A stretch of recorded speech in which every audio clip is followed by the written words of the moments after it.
Welcome to the Cedar Park United podcast.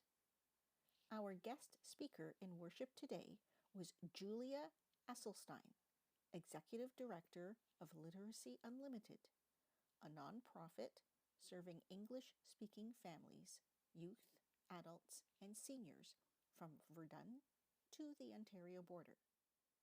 Literacy, Julie explained, is agency. It is power. It is allowing people to fully participate in society. If you can read and write, you can fly like a bird, and nobody can stop you. This is the truth about literacy.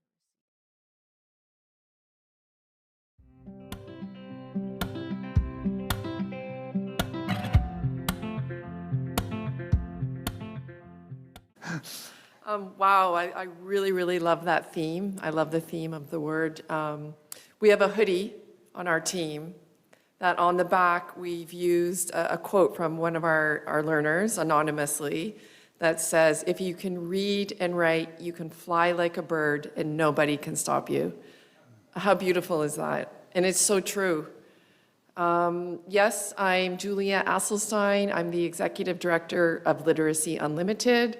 We help people improve their literacy levels. We actually cover more than the West Island. We cover the Lester B. Pearson School Board District, which runs from Verdun to the Ontario border.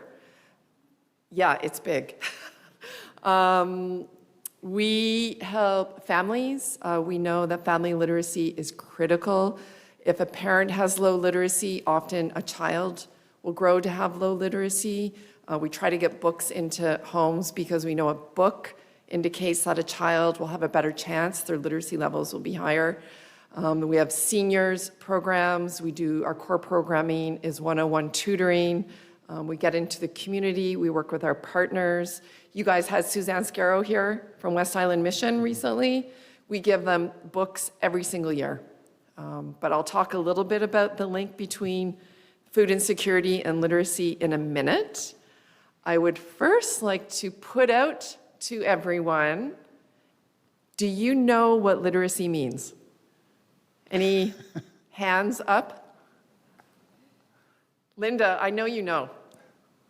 The ability to function in society. Yes. Oh my gosh, you're so right. Most people say, did you want to add something? Yeah. Linda, like A++ gold stars all across the board for you. Literacy is not, and most people think it's just reading and writing. And I don't know if everyone knows this here, but you go into school and by end of grade 3, you're expected to know how to read. So you learn to read until end of grade 3, so you're prepared for grade 4 to read, to learn. So there's kind of two phases of literacy. There's that reading, writing, numeracy piece, and then there's the rest of those life skills. So life skills go into digital literacy. I mean, we all know right now how fast the digital literacy space is growing. It's super scary. I'm going to talk about that in a minute. But if we're not keeping up, we can fall through the cracks. And this is where I'm going to bring us back to food insecurity. Low literacy is directly linked to lower mental health. It's directly linked to homelessness. It's directly linked to having to need a food insecurity organization like Suzanne's. I think we can all understand this. I think if you're falling through the cracks and you can't keep up, this makes sense, right? So we are an organization that teaches people how to fish. We won't give you the fish. We understand what your needs are, where the gaps are, and then we will help you reach that goal. That's really important to us. And people don't understand literacy and how important it is to society. This stat always blows people out of the water. If we increase literacy levels by 1%, how much do you think the GDP will go up? 5%. But even more importantly than that, it gives people power, it gives people agency. Jeannie came up to me. Where's Jeannie? I don't see her. Back there. And she, at the beginning, and she said, you know, my aunt helped people in Africa in the early 1900s learn to read. And it was such a beautiful thing because it gave them power. It was powerful, and that's what it does. because it enables you to participate in society, become an active citizen, make decisions, critically think, problem solve.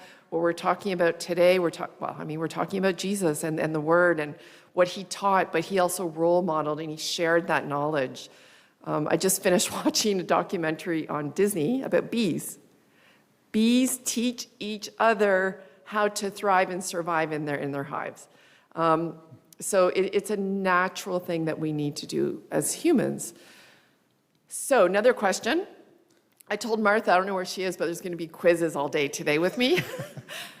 How many people, in a percentage, do you think have literacy levels below level 2 in Canada? There are 5 levels, 5 being highest, 1 being lowest. What is the percentage of Canadians that have literacy levels below level 2? Any guesses? We have a winner in the front here. What is your name? Elsa got it right on. 20% of Canadians have literacy levels below level 2. Wow. Isn't that incredible?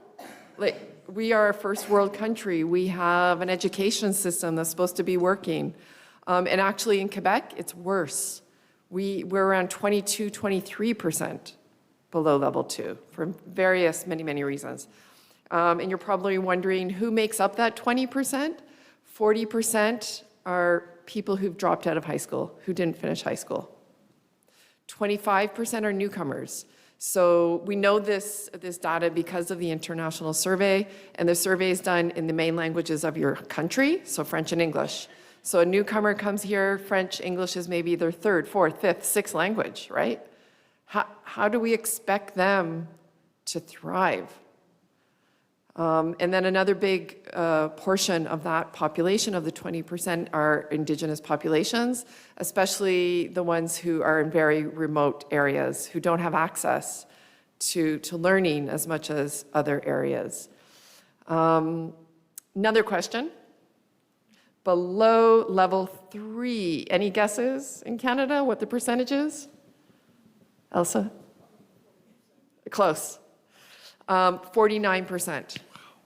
10 years ago, 48%. We're getting worse. The literacy divide is widening, which is a scary thing. And you're going, okay, that's 50% of people in here. But that's because literacy isn't just reading and writing. It's problem solving, it's communication, it's digital, it's financial, it's the skills, like Linda said, that are needed today to thrive. So we at Literacy Unlimited, we see these numbers in human stories every single day. It's the young dad who's coming in saying, I want to be able to read to my newborn. I can't read. I'm embarrassed. I want this child to have a better chance than me. It's a newcomer who wants to become a Canadian citizen, but they can't get through the learning to be able to take the test to pass to become a Canadian citizen. It's Hagop. Hagop is one of my favorite learners that we have. Mid-30s, he's like 36, wanted to get his driver's license. Guess what? We helped him get his driver's license. This is all power. It's the person who is in the workforce who his job is becoming obsolete because of AI, and he needs to learn to be able to stay in this job. So again, everything we offer is free. Our main focus is 16 and up, because we know that the majority of these people under level 2 are dropping out of high school, and so we want to be there to help them. But we help families as well, because we want to reach the parents of those kids to give those kids a better chance. We have our core programming is one-on-one tutoring. So you come to us and say, I want to get my license. I'm Hagop, I want to get my license. We say, okay, we're going to tutor you twice a week.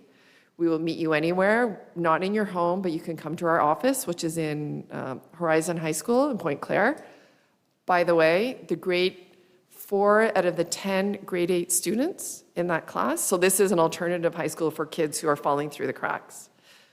4 out of the 10 can barely read and write and can't keep up. That's 40%. That's that 40% we see in that 20%. That's in your own backyard. Isn't that insane? Like, what is happening to these kids? Lots of reasons: illness, neurodivergence, poverty. A lot of them don't have parents. They're in group homes. But if we can get them at early to help them not have to be homeless, not have to go to Suzanne's place for food, we will do that. We go into community partners. We offer workshops on what they may want. Digital literacy is huge now, so is financial literacy. We have family literacy programming that goes into our community, works with different organizations that already has access to families. And a huge new burgeoning program for us is our seniors literacy. So that survey that is done shows us that after age 55, our literacy levels start to plummet. We can guess why. We're out of the workforce, our kids have moved out, we're maybe more isolated, we don't get out as much, maybe there's mobility issues, whatever, many reasons. So our seniors program is huge, it's free, it's wonderful, it's fun. We offer workshops on nutrition, on health, on end of life, on financial, on how to prepare for tax season. Like it's as simple as that. But digital literacy is huge for us right now. And again, everything is free. We have drop-ins twice a month where you can come in. Maybe you don't know how to share a photo. Maybe you don't know how to FaceTime with your grandkids. We will help you with all of that. So I think I'm going to end there. I have a banner in the coffee room. I have brochures. I have bookmarks. I am going to be there. We're always looking for volunteers that you can help out with tutoring, you can help out with workshops. I'm always looking for ambassadors to spread the word about the importance of literacy, advocate for it. We're always looking for funding. If you're looking for an organization to fund or to give money to, that's us.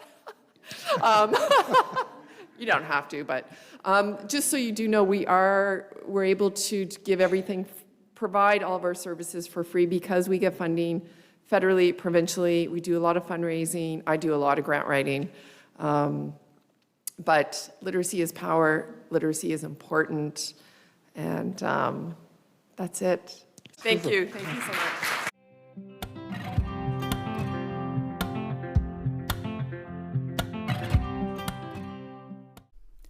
Thank you for listening to the Cedar Park United podcast.